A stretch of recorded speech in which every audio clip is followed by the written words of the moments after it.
Hello and welcome back to Loving Growth. Today I'm going to tell you how to be a better writer. So this is really powerful because I love writing. I've always been a writer in my business. I've written sales copy, I write the emails, I write webinars, I write articles and blog posts. If you go to my LinkedIn, if you go to Quora, I write there, and I write on my blog on Loving Growth.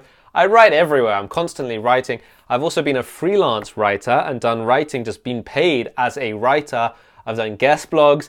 The amount of writing I've done is insane, okay? So I love writing, and today I'm going to share with you my top few favorite books on how to become a better writer. Now, the reason you want to become a better writer, if you enjoy writing, is one, to write that book you always wanted. Everybody wants to write a book, right?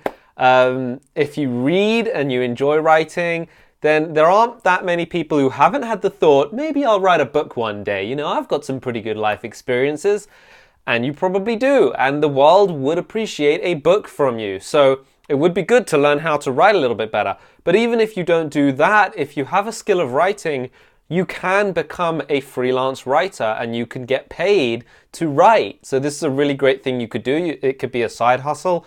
It could be a full business if you want.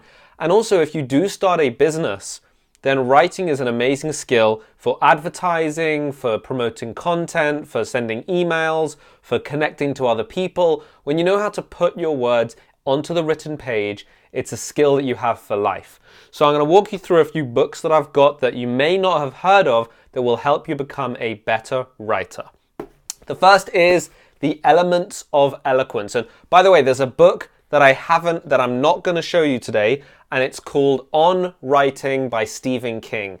It's a book that Stephen King, one of the most prolific authors alive today, it's a book by Stephen King about the skill of writing. So the first half of the book is a little bit of backstory about his life, and the second half of the book is technical things that he's telling you about how to become a better writer. And he does suggest some books, and this is one of the books he suggests, The Elements of Eloquence.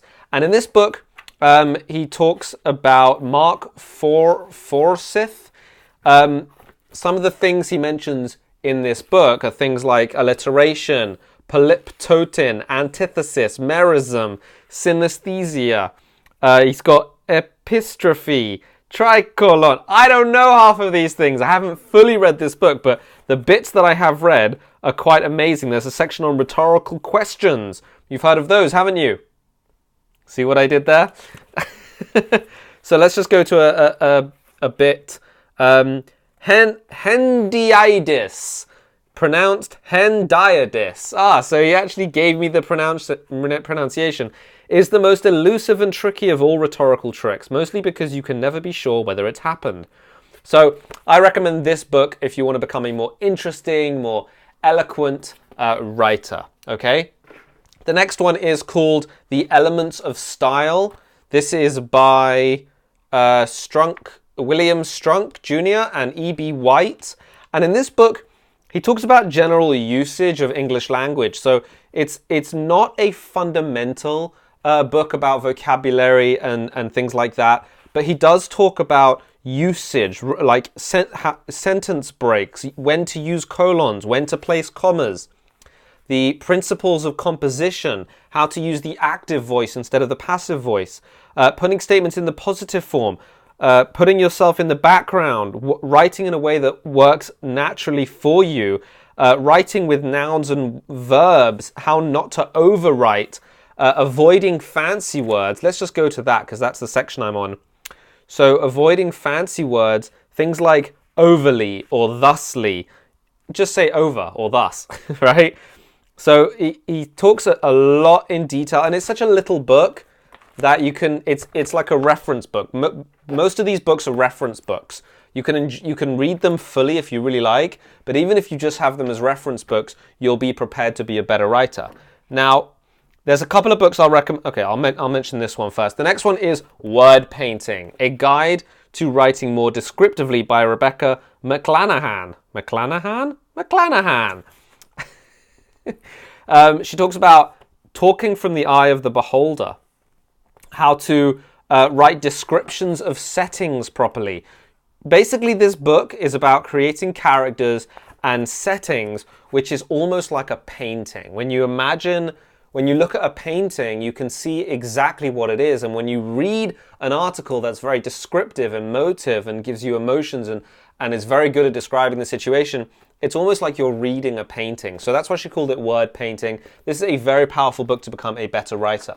Now, in my business, I've learned a lot about writing copy and writing sales copy and advertising copy. And I'm going to give you two books that are mostly about sales copy and advertising. So if you want to improve your sales copy, then I recommend these books. The first is Words That Sell by Richard Byron. And in this book, you see I've got tons of little things in here. But what this book does is it gives you synonyms and other ways of saying certain things. So the first thing he talks about is all the different descriptions and benefits you might have for a product. So if a product is competitive, then you could say it's cutting edge, it's creative, it's energetic, or you say we challenge or something. You say it's potent, in your face, aggressive.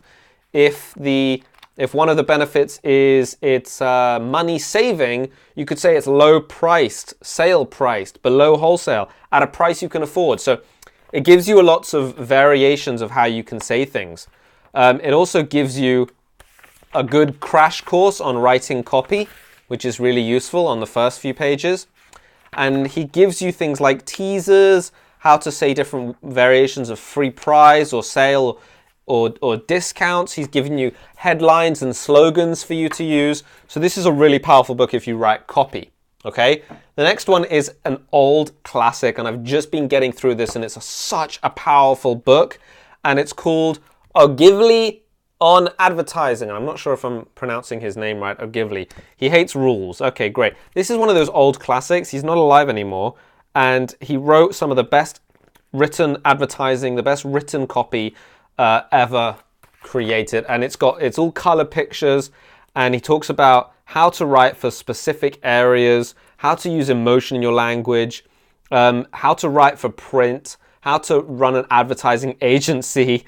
There's just how to get clients with different advertising, and he breaks down famous adverts from the old days, and he talks about why they worked so well. So that's another very powerful book if you want to improve your writing. So that's just a few. The ones I didn't mention are on writing. There is a book called, that's by Stephen King. There is a book called Scientific Advertising. I recommend you check that out as well. And other than that, I mean, there's just so many books on writing and about how to become a better writer. But if you haven't heard of any of those and you want to become a better writer, I recommend you check those out. You can learn a ton about writing from advertising as well. So even if you don't write advertising copy, you can still learn a ton from that about writing, because the people who write really good copy, they've studied writing as well. So that's it for this video, because it's my superpower, my writing. I've used it to make money in my business. I've used it for my own personal benefit. I've used it to promote articles and posts. I've had a side hustle of writing, freelance writing. So there's just so much benefit that I've gained from being a better writer. And I thought I'd share with you those tips today. So, I'm kind of floundering over my words here because it's time to end the video, and this is always awkward when I do this. Anyway, thank you so much for watching. Take care. I hope you use these tips and books to become a better writer. And thank you so much for watching. See you soon. Bye-bye.